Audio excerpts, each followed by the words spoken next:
Good morning and welcome to our Bay Area Impact webinar series. I'm excited to have a conversation with all our panelists today.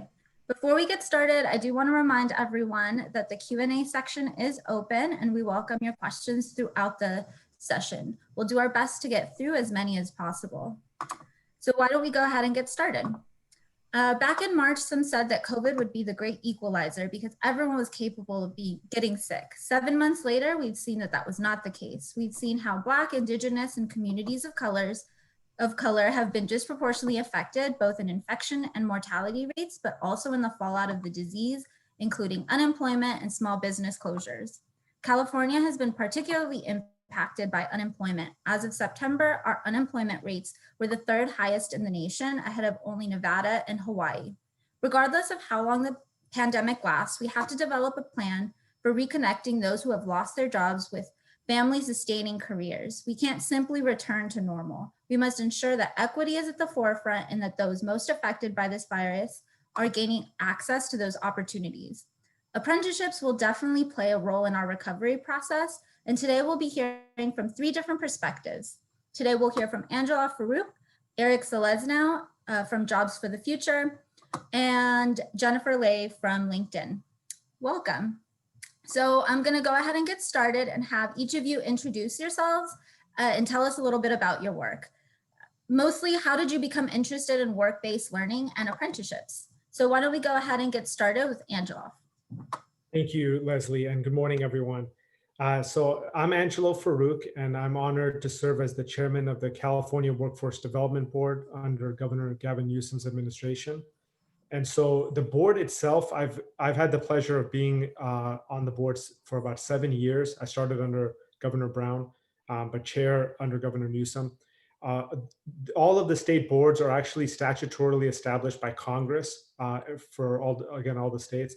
And board members serve in a volunteer public service capacity, not only to provide governance over primarily the federal workforce funds from the relatively recent legislation of Workforce Innovation and Opportunities Act, or what's referred to as WIOA. But we are also, which that gets most of the attention, but we also advise the governor and the legislature on all aspects of workforce.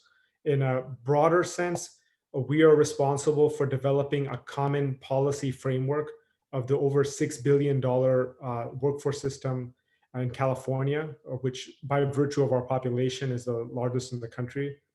There's 45 local boards. Typically, those are appointed at the county supervisor level, although some large cities have their own boards as well. We have over 200 America Job Centers. These are physical places where people, dislocated workers, can go for assistance. Our representation of our board includes top industry leaders.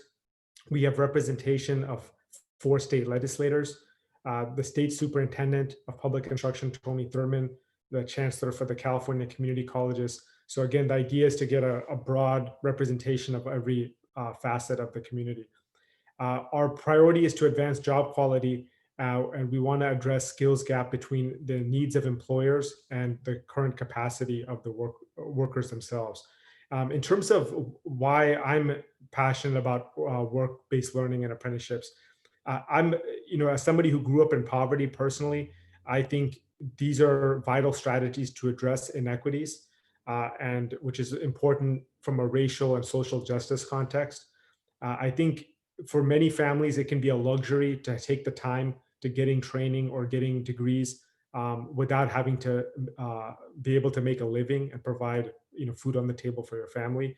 And so the apprenticeship model is really vital because it can help break those cycles of poverty and provide economic mobility for workers in these underserved communities. So those are my thoughts. Thank you, Leslie. That's great, thank you. Why don't we go over to Eric? You might still be muted.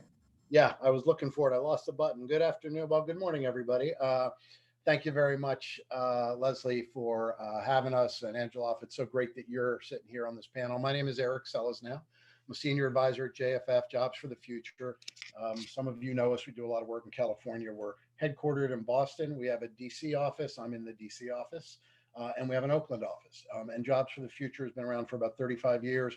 We're a large national nonprofit in the intersection of education, training, workforce development. We work with career pathways with grades 9 through 14 with community colleges. We're starting to work with little 4 years, community-based organizations, and workforce boards. And I spent we believe in economic mobility. And so a lot of our work and our North Star is providing opportunities to all Americans, and particularly those who are underrepresented and underserved. So I see we as organizations all have some common things together, which is great. Just so the audience knows, and I see a few of our friends on here from California who I've known over the years. I spent the first 20 years of my career in prisons and jails, not living in them, but working in them. My mother always wants me to make sure I say that. So I was in corrections and reentry. I leaned over into workforce probably about 24 years ago. I led a local workforce board similar to Contra Costa, similar to Tech SF, and others, and I was involved in economic development of Workforce Mellon. I then was an executive director of a governor's workforce board, so I know Tim very well, and Angela, I'm very familiar with the work you have to do. I did it in Maryland, where we had a lot less zeros after our budget than the great state of California does. And then I'm former Deputy Assistant Secretary at the U.S. Department of Labor, where I oversaw, that was not this administration, it was a previous administration, I'm pleased to say. And that's when when the Obama administration really invested in doubling and diversifying the number of apprentices in this country. And the reason the administration did that back then is because if you look at all the evidence and all of the data of all the range of workforce programs, and there's many good ones out there, many of the employers on the line do many of them, and some certainly at community college workforce boards and community-based organizations. But you look at all the data, and there will be no better outcomes for both employers and workers than apprenticeship. Higher wages, higher completion rates in community colleges. Sorry, my friends in community colleges, but the completion rates are higher. The job retention rates are off the chart at 94%, which shows a real commitment from the employer to the worker and the worker to the employer. I don't think it's loyalty. I think it's commitment and investment. So some really good outcomes, really good wages, and really good job retention. I am particularly interested in personally because I did internships in high school and did co-op assignments in college. And of course, as we all know, you learn more on those than you do from the classroom. And certainly when you combine those things, it's very powerful. Not everybody can afford to go to college. Well, California may be different than other states, but college is very expensive. And as my former boss, the Secretary of Labor, used to say, apprenticeship is the other college except without the debt. With that, I'll pass it back to you, Leslie. That's great. Thank you. And then Jennifer. Hi, everyone. I'm Jennifer Lay. I work at LinkedIn, as you can see, and I joined LinkedIn to help iterate and scale the engineering apprenticeship program called REACH. What I find most inspiring about joining LinkedIn and the apprenticeship movement is really being able to meet the resilient and talented individuals that you get to actually come through the door and actually being part of their journey to get to their dream job, many of which have had doors closed on them throughout their lives. And somehow you get to be that person that actually gets to open those opportunities for the first time so that they can actually enjoy the things that they actually deserve. So I find it so inspiring to not only meet these folks, but also to be able to work with fantastic people that are so passionate, inspired for change. So that's what's brought me into this space. That's great. Thank you. We have our first question here for Eric. Given your national perspective on work-based learning and apprenticeship programs, can you give us a high-level overview on where the trends are now? Are you seeing growth in employers building new programs? Yeah, so it's been an interesting journey this last 6 years. Just by way of background, and Leslie, if I go on too long, just give me the hook because I could talk about this for hours. Look, the last 100 years in this country, we've done very high quality apprenticeships. It was mostly building trades, unions, and manufacturing. They've done a fabulous job, and we've built on top of the shoulders of our brothers and sisters in the labor movement, and then building trades. And say, well, geez, if it works so good for them, why the heck can't it work in IT and healthcare and cybersecurity and other places? So what the trends we're seeing is we're seeing a high number of new programs that are not building trades, that are not union, that are in IT, advanced manufacturing, healthcare, and all those other occupations. It is a pedagogy that can be used anywhere. It doesn't belong to anyone, right? And so that was one of my aha moments, because we looked at all the data and looked at all this stuff, is wow, this stuff really works. And now the unions have been doing it for 100 years in this country without any government help, right? They've figured out how to be an intermediary. They have local labor councils. They have employers that pay in, even the workers pay in a small amount. So they've been able to figure it out. Well, you can still extend and take that model, to other industries and occupations, whether they be in IT or healthcare or cyber. And there's a lot of flexibility in how you do that model. But some of the emerging trends, and what I neglected to say early on, and forgive me for speaking so fast, we launched at JFF the Center for Apprenticeship and Work-Based Learning 3 years ago. It was a startup because we knew that there was a lot of interest in apprenticeship, but not everyone knew how to operate those programs. Boards didn't know how to do it. Colleges didn't know how. Community-based organizations are mostly employers. So we're capacity building and TA organization to help them. But emerging trends, probably the biggest thing I'm seeing is a focus on youth apprenticeships, a growing and emerging focus there. In Europe, the average age of an apprentice, in the US, the average age of an apprentice is about 29 years old. Think about that, 29 years old. They may have gone to college. They may have been banging around the labor market. They may have got out of prison. I mean, who knows, right? A lot of life circumstances. But the average age in the US is 29. In Europe, it's 16, 17, and 18. So that's Germany, that's Switzerland, that's Austria, it's even Australia. Their strategies are totally different. It's integrated into the education system, and it's really high quality work-based learning and apprenticeship for those younger age groups. So in the US, we're part of something called the Partnership to Advance Youth Apprenticeship.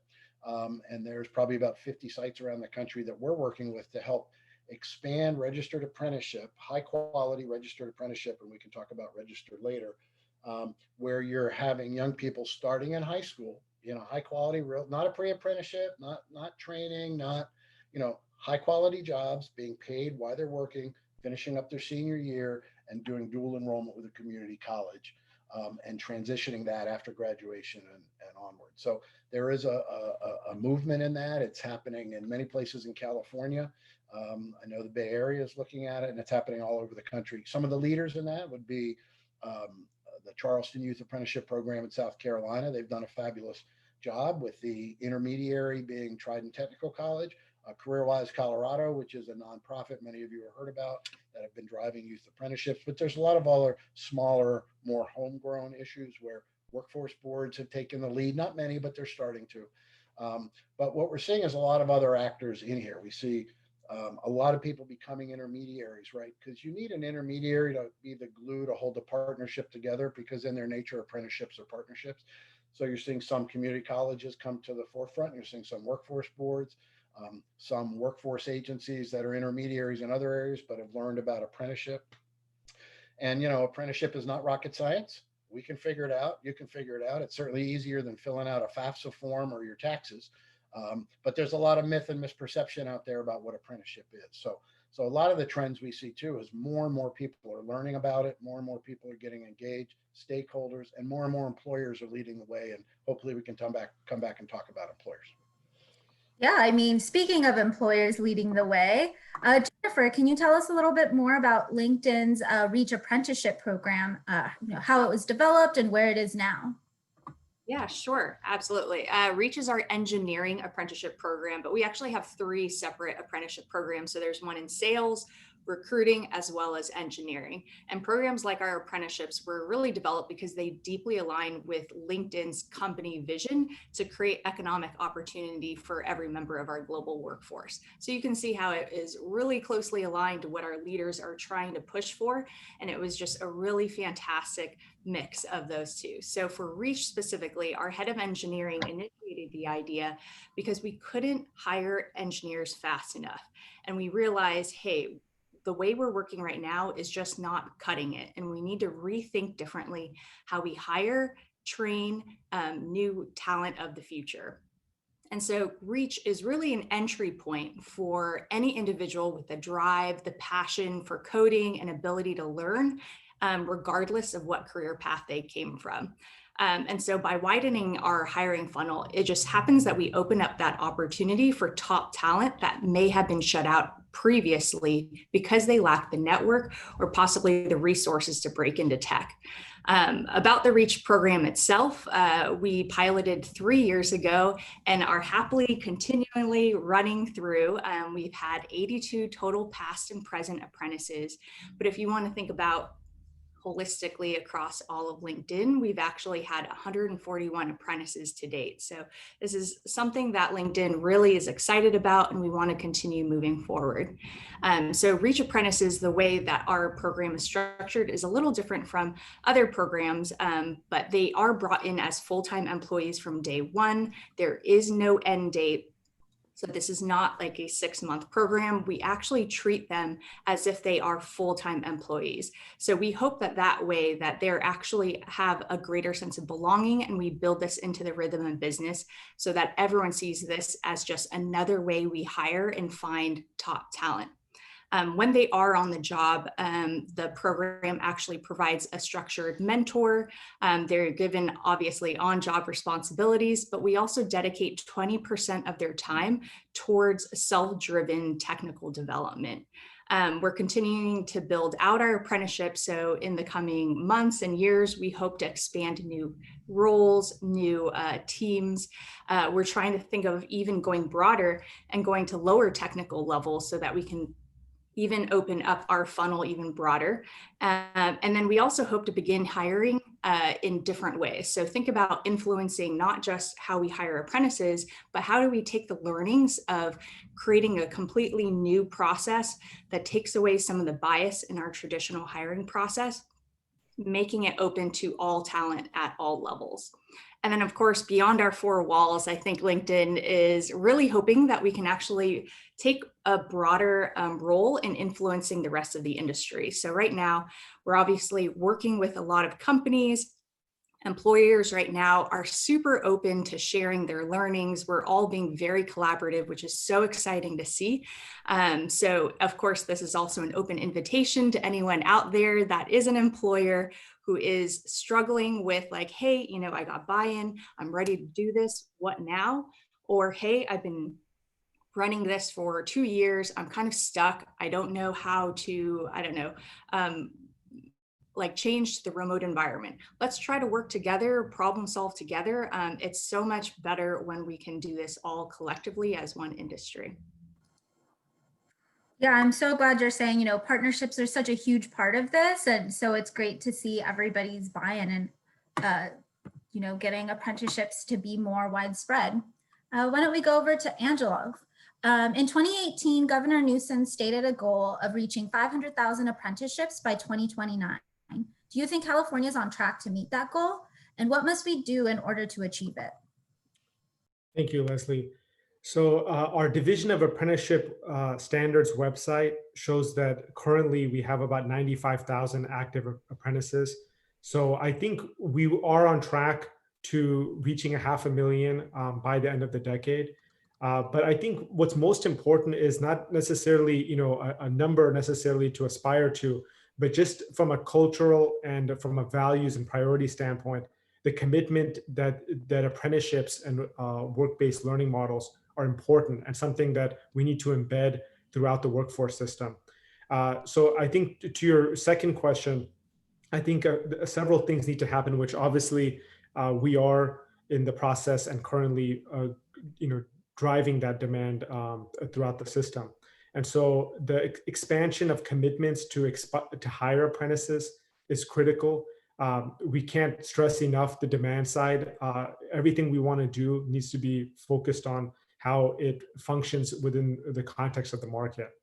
And so as Eric mentioned earlier, I think there naturally has to be more of an emphasis on the non-traditional apprenticeship programs, which really means anything beyond the building and construction trades, which there's been a lot of existing, and just from the consciousness of people when they think of apprenticeships, they naturally gravitate towards the building and construction trades. And we recently, as a state board, just a few months ago, we released statewide, every region of California was accounted for regarding from the SB1, which is the transportation infrastructure funds. Some people know it as the gas tax. There's a carve out for workforce training funds, and we just put funding out in partnership with the building trades and other community colleges and other partners statewide. I also think it's important to maintain the integrity of the apprenticeship model itself. And what I mean by that is high standards. And that includes not just from a training and credentialing standpoint, but getting significant investments from the employers themselves, who are obviously tremendous beneficiaries of a quality and skilled workforce. So that as new programs are developed, they have real labor market value for workers, and they meet the needs of the employers and industry. And sometimes, you hear a lot of talk that we need to create flexibility for some of these non-traditional apprenticeships. And sometimes, I'm not saying in all instances, that's intended to get people to water down standards and requirements. And we know that the moment the value from an industry and employer standpoint starts to diminish of apprenticeships, that the very basis and platform of the model itself will not be sustainable. And at the end of the day, it's not about just driving up numbers, but like I said before, providing real value to the market and to workers. And so regional training partnerships are, I think, vital to uniting industry leaders, both on employers and the worker side. And they're in the best position to determine when and if apprenticeship makes sense for them. And so lastly, I just want to emphasize that the role of and the voice and participation of employers in alignment with these standards is the absolute biggest key to success.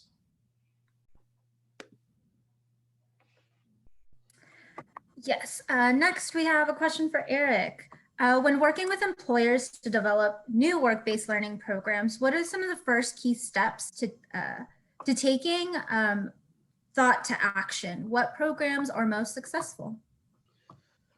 Well, we don't have enough time for that answer. That's a really great question, right? And that is the holy grail of this work, right? Of how do we get employers engaged?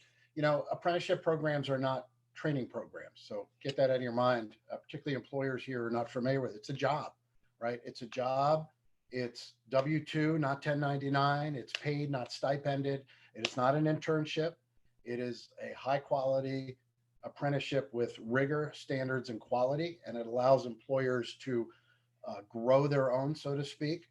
And it allows employers to build their workforce, not go out on the market and buy it. And what I've seen over my 30 years in workforce is, employers competing with each other, driving up wages, just buying somebody with a degree or some skills and not really trying to. And it's a much more effective way, I think, to develop and build your workforce instead of go out on the market and buy it. I think Jennifer at LinkedIn is probably seeing that happen right in front of their eyes over there. But they are jobs, right? Let's make no mistake about it. And you may bring them in at a lower wage level and invest more time and effort in training them, and they're investing time and effort in you. But to me, it's the way to go. So the employer engagement is huge, and employers should be leading this, not following this, right? They shouldn't be waiting around for us to come knock on their door and say, hey, why don't you do an apprentice? Although we do a lot of that in this country, and we do a lot of that in California. There's a robust system of people out there. In California, there are navigators and consultants in the California DAS system that will help you. Sometimes local boards can do it. Many times local colleges can. But bring that partnership together for employers. The big trick is to listen to employers, talk to employers, understand what their pain points are. Is it recruitment? Is it degrees? Is it people who show up to work on time? I mean, many employers come into apprenticeship for different reasons. There's not a monolithic answer, right? And so we, in the supply side of this equation, employers being the demand side, have to listen to employers. What are their pain points in recruiting? And this is for small businesses or large businesses. And there's a lot of ways to go about this. Bring multiple businesses together in the same sector. So bring 10 manufacturers together, 10 IT companies together, and work with them as an industry sector group to sort of build apprenticeships for them so they don't have to compete with each other. You don't have to give away the store for all your proprietary information. There are certain things in manufacturing or IT or healthcare that you all need workers to have. So you can come together around those sort of things and identify that. But mostly the biggest thing I've found is breaking down the myth and misperceptions about apprenticeship, which are plentiful. there's all this junk information going around there. Oh my God, I mean, some of it is based in some fact, but you know, the myths and misperception. Oh, it's only for unions. It's only for building trades. It's a second-rate program for people who don't do well in math. You know, they got to go to auto shop. That's baloney. That's your grandfather's apprenticeship system. That's not our apprenticeship now. And the smart employers are the ones who get in front of this. And you know, if you want to scale your apprenticeship program with the business community, bring an employer in who's done that before, because they are the best preachers of why this works and how this works. But let me give you an example about one or two things very quickly. And let me just go to Chicago for a minute. So there's a global financial services company called Aon, and there's Zurich Insurance, and there's Walgreens, and there's Accenture, right? But Aon, we've been working with for many, many years, established an apprenticeship program in the insurance claim industry. Their CEO, and again, this is a global big time organization, has invested in apprenticeships, and they created an employer organization called Chicago Apprenticeship Network. Business to business, people like me, stakeholders, community colleges, workforce boards. You can't be a member of that group. You can go to their meetings, but it's a purposeful group of employers who bring other employers together to say, you guys got to understand how effective this is, right? So we're not competing and cannibalizing each other. So we're clear on what credentials of value there are in the labor market. And it's a really good thing. And so, you know, they now have over 700 apprentices that they've helped advance in a range, you know, everything from manufacturing to healthcare to pharmacy tech. So it's a really good example of businesses coming together on their own, seeing the value in it, and trying to advance it in a region. And then I think Aon and their partners are bringing that out to San Francisco and a few other states. So something to keep an eye on, right? But really, businesses talking to businesses are the way to do it. There's plenty that can do that. So, you know, employers need to understand that it is a job, that they can bring a worker in. Well, let's say you pay $20 an hour, you can bring them in at 16 or 18 an hour. There's nothing wrong with that. You invest in some training and supervision and mentoring. And as their skills and competencies pick up, which move pretty quickly, then their pay should bump up with them. So by the time they're completed their apprenticeship program over 2 years or 3 years or however long you want to craft it for, they're now up at that wage level where your masters are, where your journeymen, where your qualities are. The other thing some employers are struggling with is this whole degree thing, right? Gosh, I hire people with 4-year degrees. They don't stick around. I can't get people with 4-year degrees who have any experience. They'll go into a lab and they'll ruin my supply.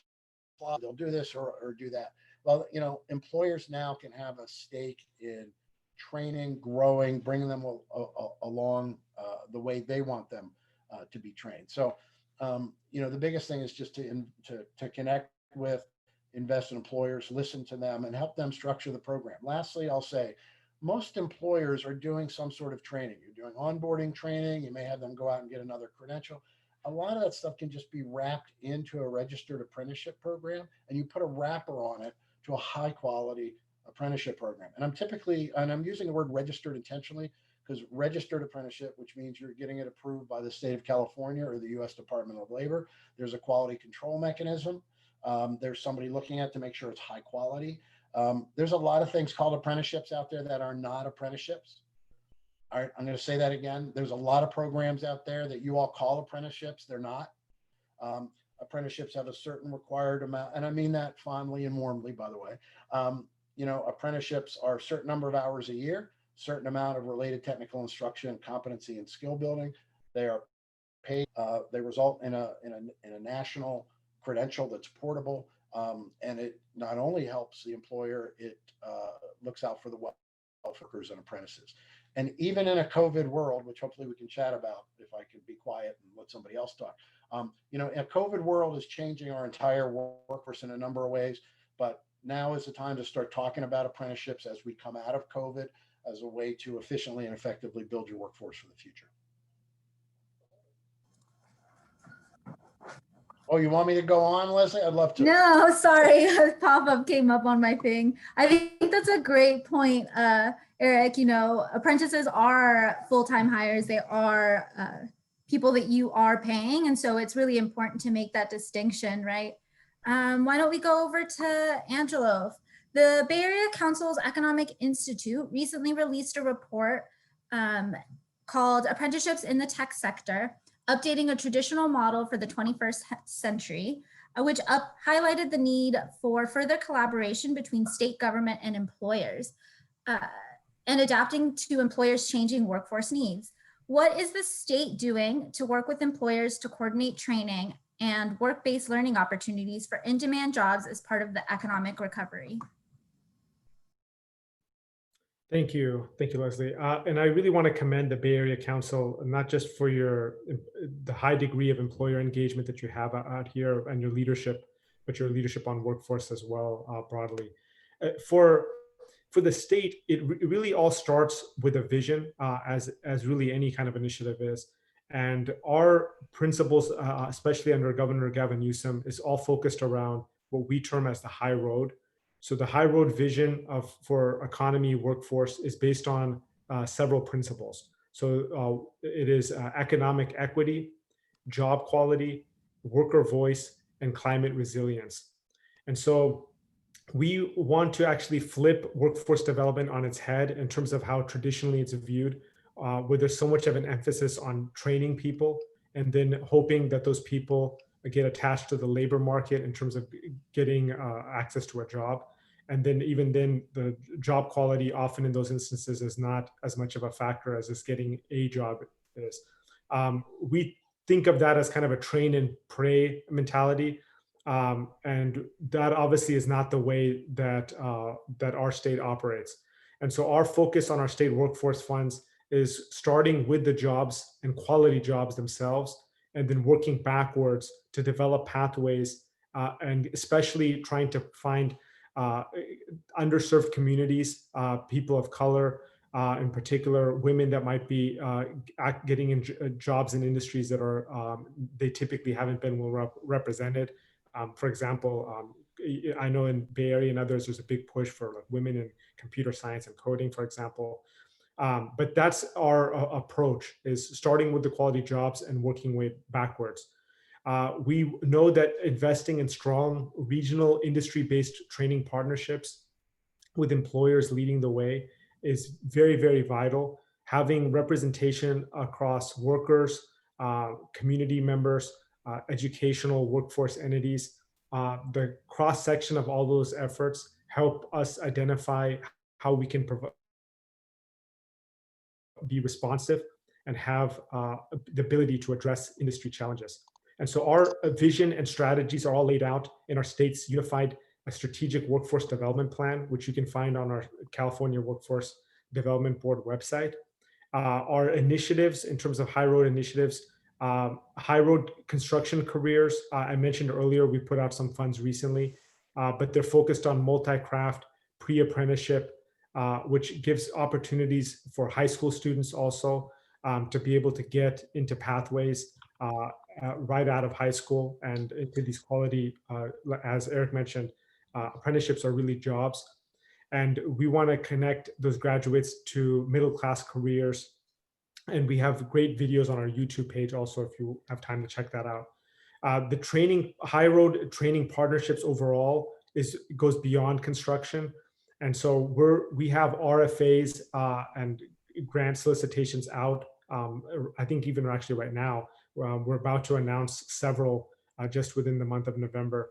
But that includes really establishing infrastructure so that not only can the program yield meaningful outcomes, but that regions and communities can have these partnerships be able to sustain themselves and provide value for high quality job pathways beyond the tenure of those grant funding.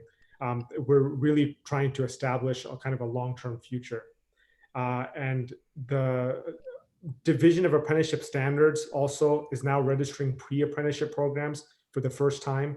And so as Eric mentioned, about the difference between Europe and the US in terms of how early the workforce is getting into apprenticeships, we're hoping those kinds of efforts can drive younger population of getting exposed to these high quality jobs. Lastly, I'll just say that the state is also investing in apprenticeship expansion through the California Apprenticeship Initiative. This is a grant from the Community College Chancellor's Office, and it's specifically designed on both apprenticeships and pre-apprenticeship training programs. Great, thank you. And if you want, at the end of this, we can also share links to some of those things that you've spoken about so more people can follow up. Back to you, Jennifer. You bring the unique perspective of the employer to this discussion. Can you share a little bit more about your perspective in implementing the REACH program, any challenges you faced or benefits that you've seen as a result of the program? Yes, there is so much we could talk about here. And like Eric mentioned, what's really helpful is bringing employers together. So I know I work with Leslie and Henry from the Bay Area Council on the Silicon Valley Apprenticeship Consortium. So just a plug there, if you guys are out there and want to join us as well, we meet regularly and talk about these exact same questions. So happy to dive deeper into there. And also a plug, LinkedIn is working on building out an open source guide that was going to help folks that have already gotten that sponsorship, but don't know how to really implement. And we're hoping to share various different models. So not just the LinkedIn model, but trying to collaborate with as many folks as possible, open source this, and be able to talk through, hey, here's all the different avenues you could try to address the same challenges or decisions that you'll have to make. So some top level learnings from us here, some learnings from implementation. There's 3 areas that I would say were our biggest things that are so important. So one, getting sponsorship. And what I mean by that is not just sponsorship from leaders and making sure that you have the funding, but really the whole organization, bringing everyone along that journey and aligning to your org goals. Number 2, reimagining every process to ensure inclusivity. This is so much more important now more than ever. And I love the fact that people are just becoming so much more conscious about everything we do. So rethinking your basic qualifications, your interview process, how you onboard, everything is so different when you bring in folks from non-traditional backgrounds. And then number 3, treating apprentices as full-time employees and not others. This is really key. I think a lot of folks who create pilots are so excited about this program that they put this very, this glow around the apprentices, put them up on this pedestal. And what that unintentionally does is actually create this feeling like, oh my gosh, everyone's watching me. I'm not here to learn. I really just need to perform as if this is an interview all the time. And it really doesn't normalize this into your culture. So it really just makes folks think like, oh, that's just some special diversity program we're creating, which is completely opposite of what we're trying to do here. So treating apprentices as full-time employees. All right, and then top challenges, 2 specific areas I'd like to call out. Number 1, educating the business and aligning expectations of what an apprentice is and is not. Eric also mentioned this too, of just trying to get folks to really wrap their head around, hey, what is an apprentice? How does it differ from other talent pipelines? How is this different from an internship? And so that was a huge challenge for us. Number 2 was that apprentices come from such a wide range of backgrounds. And because of that, there is no one size fits all for what success looks like. So you can imagine our managers that we put them on their teams had to think differently on how to coach them, how to guide them. And we, as the program team, could never predict what was the right mix and the right variables to create the right environment for an individual to be successful, because it differs so much for every single apprentice that comes through. And then lastly, I think you were asking about what benefits we've seen. And this is a huge area, and I think it differs for most companies. But I think big picture, like tying to LinkedIn's vision, I think this really helps address our skills gap, network gap, opportunity gap. Those are huge things that we care about, and especially right now are so much more important. Apprenticeships are such a wonderful way to address so many issues that are out there.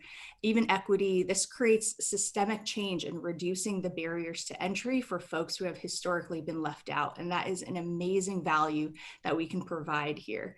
But selfishly, the value that we as an employer have seen has also been amazing. We've just been blown away by the diversity of thought that these folks bring in.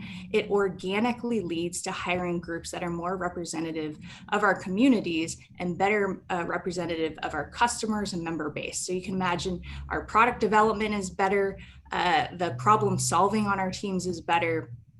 And then it's also really pushing our managers and mentors to be more effective. So if you were thrown someone that was homogenous and had the same exact background as you, it would probably be easy to mentor them. But imagine if you had to learn someone's background and it was completely different from yours, how you train them, how you support them and develop them will really require a lot more thought and effort on your side. So that's really been a huge value for us as well. And of course, the team dynamics you can imagine are just out like beyond everything that we ever expected. The level of collaboration, empathy, energy from bringing in these folks, it's been so great. The quotes we get from the managers and mentors are so heartwarming. They've just really shown their eyes have been open to what life would be like in someone else's shoes. And it really has shown them the value of finding talent anywhere. And I could go on, but I'll let you take it over from here, Leslie. I'm just so glad that equity and inclusion has come up in so many of your answers. Like I said in the beginning, we've seen how the COVID-19 pandemic has disproportionately affected communities of color, underserved communities, and many fear that the economic inequality that existed before the pandemic will be made worse as we begin to recover. So how do you all think that employers, nonprofits, the state government should work together to make sure that more opportunities are created in these communities that have been so affected? Since Eric is unmuted, I will go to you first. I'm always at the ready for you, Leslie. So look, this is a really important issue. And I guess my short answer is with purpose and intention, right? It's just not going to happen because you want it to happen. You've got to do some work. I mean, Aon is an example again in Chicago. The leader of their apprenticeship program, they're looking at young people with college degrees coming in. And they said it's just not working. They look out their window, they see the city of Chicago community colleges right out their window, and they said, why aren't we working with them? So they crafted a whole apprenticeship program in partnership with City Colleges Chicago, which automatically expands their diversity base and expands their access to residents in their community. And so they're hiring people who reflect the community in which they work, right? So that's a really important notion. But they had to think about it. They had to purposely do it. There's been other companies. There's Lippert Manufacturing in Indiana that created a whole apprenticeship program in Spanish because they have a high Latino workforce that is not all that literate, or many of them were not that literate in English written language. So they created it in Spanish to provide some more inclusion, a little different approach than I've ever heard before. But they purposely did that because they wanted to provide not only entry-level workers opportunities, they wanted to use it as an upskill to advance their workers through the company, right? So, you can look at the data. Again, we'll look at the data, right? 7-8% of all apprentices are women. Gee, why is that? Well, a lot of that was from the building trades, and there's a whole lot of reasons for that. 20 or 30% are Black or brown.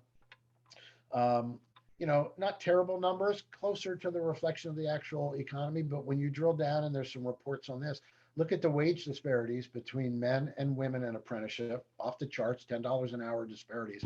And then you look, and this would be a Center for American Progress study from about 2 or 3 years ago. If you look at the difference between white men and Black men, it's about $11 an hour. So why is that, right? Is there purposeful discrimination?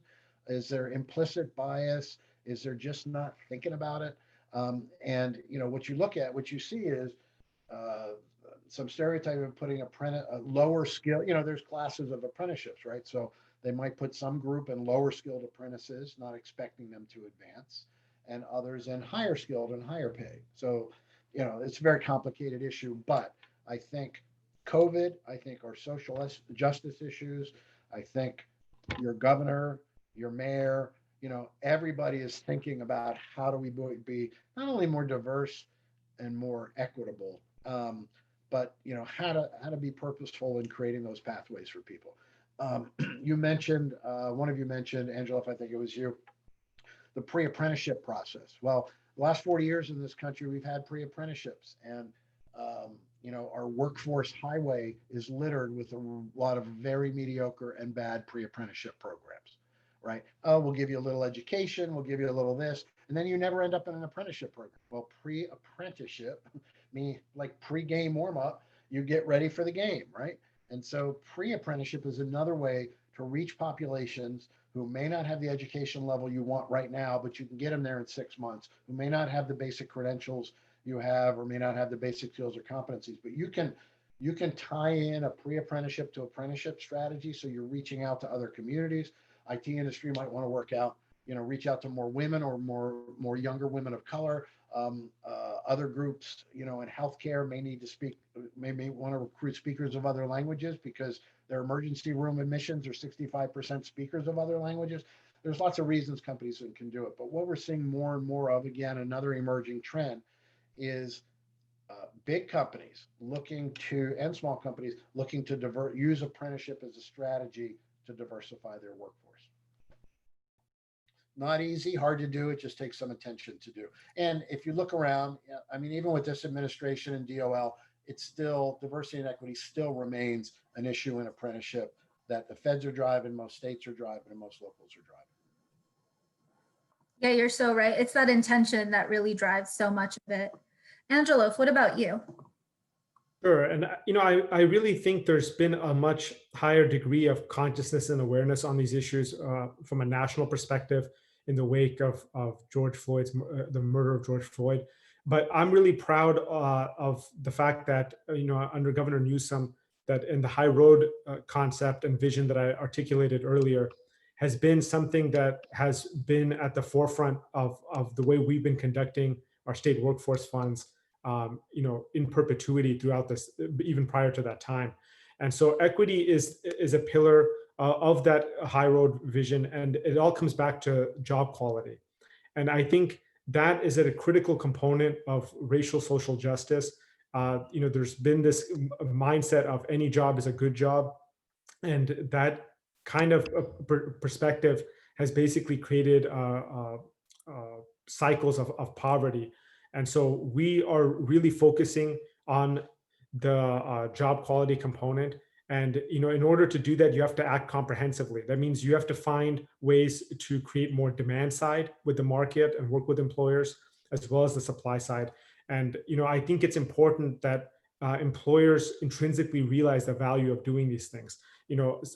For many of us, it's a values thing that is really non-negotiable, but it does have self-interest value for employers. And I think Jennifer articulated that well in terms of LinkedIn's perspective on it, how it connects you with your customer base and the assets of that diverse human capital can provide in your own companies. But we feel that community-based organizations can help provide outreach to some of those underserved communities. And we also really want to emphasize that from a demand side, the proliferation of community workforce agreements have been really important in driving more demand for our high road construction careers. Local building trades councils are not just involved in pre-apprenticeship training, but they can also negotiate project labor agreements. And a portion of those apprentices must come from specific target populations. Also, there's also usually provisions of local hiring, which help circulate taxpayer money back into the community and keeping it in the community. And so there's a variety of social metrics that are associated with that. And again, the larger the universe of quality jobs are, inherently the more that we can drive people to break those cycles of poverty. And so we are taking those additional metrics because what you track and what you're measuring obviously can determine people's behavior in terms of grants and so forth. We try to really emphasize metrics beyond the federal standards so that we are emphasizing the job quality metrics and components of how our workforce funds are being deployed in the communities. And so that includes worker skills certification requirements, wage and benefit standards, and again, like I mentioned earlier, the targeting the hiring goals as well in terms of our grant solicitations and working with the administration and other departments on large-scale procurement strategies. And so climate resilience is also an important component. We're seeing it manifest itself in the wildfires and a lot of the broader challenges that our society is facing. But that is actually integrated into our our workforce and job standards. I'm so glad that you did bring up, those examples of the intention that Eric is talking about, making sure that that money does get reinvested into the communities that most need it. Anything from you, Jennifer? Yeah, so many things. I definitely think apprenticeships are more important than ever right now to help level the playing field for those that have been the hardest hit during this pandemic.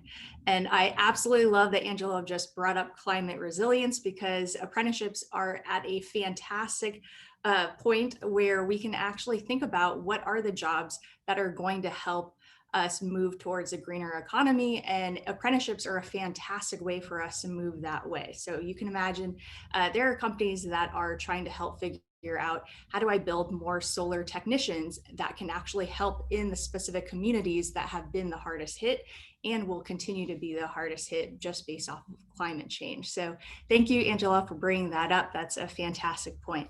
But regardless of apprenticeships, I do think that I want to highlight the importance of why we should all be supporting ways to open up training and to make upskilling, reskilling available to anyone. So whether that be in an apprenticeship model or any way else.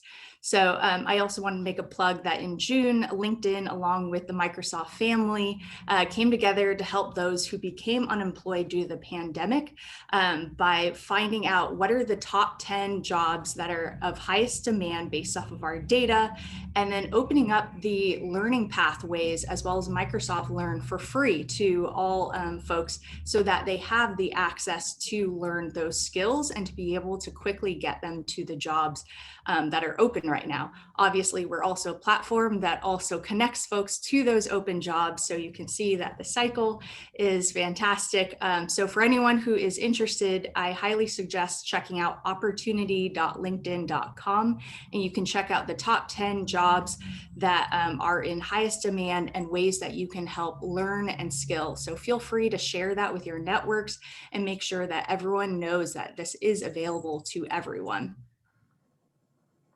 Awesome. And we only have a few minutes left, so we're going to go quickly into some of these Q&A questions from the audience. The first one is from Clifford. For those of us active on LinkedIn, how can we best help people in our network who want to secure apprenticeships at LinkedIn or elsewhere? Any tips or directions?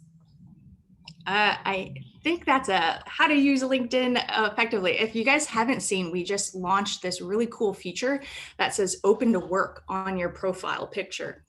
And so for folks that you see that on, I've seen a huge amount of growth in people engaging with their posts and sharing as much of their time and effort as possible. So just being open to your network and thinking about that network gap. So for those who aren't directly connected to you, how can you actually reach out to those that don't really have that clear, direct connection to those top companies, and how can we help mentor them and provide them with that support? But of course, I also would suggest if they are looking for a job in a certain area that has certain skill sets, there's obviously a great way for you to connect them with the learning that they might need. So of course, LinkedIn Learning is a fantastic platform to do so. So there's a quick way where you can search for that skill set and just send them the link to, hey, I thought this course would be super helpful for you, that can help you with job prep interview. Also on the platform, there is job prep interview. So you can actually use Microsoft AI to actually record yourself doing interview questions, and it can give you feedback, which is so cool. And I think a lot of people on the network also provide feedback. So there's a way for you to tap in and opt in and say, hey, I'd love to provide feedback to someone that's looking for a job and who wants to do interview prep. So any way you can, engage with your network, engage with folks that aren't in your network, and connect them to both the skills, the resources to help them get that and land that next job. Great. A slightly related question from Julie. How do high school seniors find out about apprenticeship opportunities that don't require a college degree? Or do they really need to look at opportunities via a community college program? Perhaps Eric or Angelo, if I think this one might be for you guys. Yeah, why don't I start that first and flip it to Angela if I can. So this is a new and emerging field of youth apprenticeships, right? And we could talk widely about this question, but there are models and examples of really successful high quality apprenticeships with high school districts. The challenge is getting the right partners together. Who's coming together? Who should it be? It should be the employer or employers. It should be, or could be, the local workforce board. It has to be the school district. And many times that's a challenge, right? They don't understand apprenticeship. Even CTE programs don't always understand that youth can do apprenticeships, right? Let's not wait until college for some. I mean, these are not second-rate opportunities for dumb kids. They are equal opportunities for all kids. And I would put the wages of apprentices against any college graduate every day, and could show you studies where they're making as much, if not more, than college graduates, a community college, or 4 years, depending upon the industry and the trade.